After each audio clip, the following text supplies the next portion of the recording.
আসসালামু আলাইকুম প্রিয় দর্শক। ইউটিউবে যারা নতুন কাজবাজ শুরু করেছেন তারা কিন্তু ইউটিউবের কমিউনিটি গাইডলাইন বা ইউটিউবের যত কপিরাইট আছে সব সেই সম্পর্কে আপনাদের জেনে থাকা অনেক বেশি প্রয়োজন। তো আপনাদের এটা জানিয়ে রাখি যে ইউটিউবে কিন্তু ৩ ধরনের কপিরাইট থাকে। তো একটা হচ্ছে কমিউনিটি গাইডলাইন যেটা ইউটিউব নিজে দিয়ে থাকে।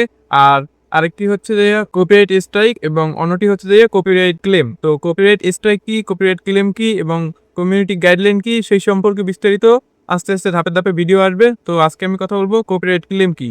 তো কপিরাইট ক্লেম হলো আপনি একজনের একটা ভিডিও ব্যবহার করেছেন আপনার ভিডিওতে। তো সেই ভিডিওতে যত মিউজিক থাকবে বা ভিডিও থাকবে সেখান থেকে ইউটিউবের কোম্পানি কিন্তু আপনাকে একটা ক্লেম মেরে দিবে আপনার ভিডিওতে। তো এটা হচ্ছে কপিরাইট ক্লেম। আর এই কপিরাইট ক্লেম আপনার চ্যানেলে কোনো প্রকারের সমস্যা হয় না, কোনো প্রকারের ক্ষতি হয় না।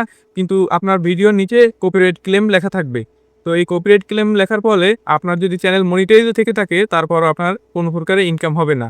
কারণ এইটা ইনকাম হবে যদি সে মনিটাইজেশন চালু করে, যার ভিডিও সে মনিটাইজেশন চালু করে। কিন্তু সেই ইনকামটা আপনি পাবেন না, তার কাছে চলে যাবে। অথবা অনেকে রেভিনিউ শেয়ার করে যে যার ভিডিও সে অর্ধেক নিল আপনাকে অর্ধেক দিবে।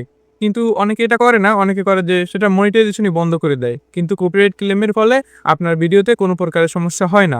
আশা করি আজকের ভিডিওটি সম্পর্কে আপনারা বুঝতে পেরেছেন। আগামী ভিডিওতে ধাপে ধাপে আসবে কপিরাইট স্ট্রাইক কাকে বলে বা কমিউনিটি গাইডলাইন কাকে বলে সেই সম্পর্কিত। তো দেখা হচ্ছে এই সম্পর্কে পরবর্তী কোনো ভিডিওতে। তো ভিডিওটি ভালো লাগলে একটা লাইক দিবেন আর চ্যানেলে নতুন হয়ে থাকে চ্যানেলটি সাবস্ক্রাইব করে দিবেন। তো দেখা হচ্ছে পরবর্তী কোনো ভিডিওতে।